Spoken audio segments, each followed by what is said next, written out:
Good morning, the faith I live by, October 22nd, the New Testament in my blood. Luke 22, verse 20.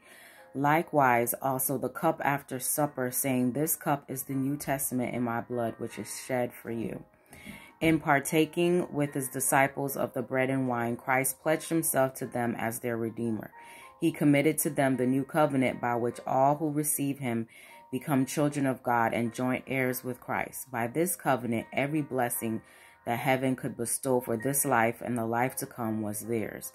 This covenant deed was to be ratified with the blood of Christ, and the administration of the sacrament was to keep before the disciples the infinite sacrifice made for each of them individually as a part of the great whole of fallen humanity. But the communion service was not to be a season of sorrowing. This was not its purpose. As the Lord's disciples gather about his table, they are not to remember and lament their shortcomings. They are not to dwell upon their past religious experience, whether that experience has been elevating or depressing.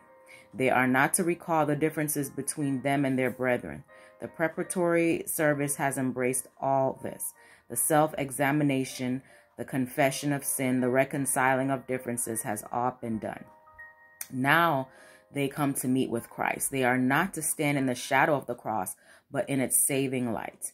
They are to open the soul to the bright beams of the Sun of Righteousness. With hearts cleansed by Christ's most precious blood and full consciousness of his presence, although unseen, they are to hear his words. Peace I leave with you, my peace I give unto you, not as the world giveth, give I unto you. John 14:27.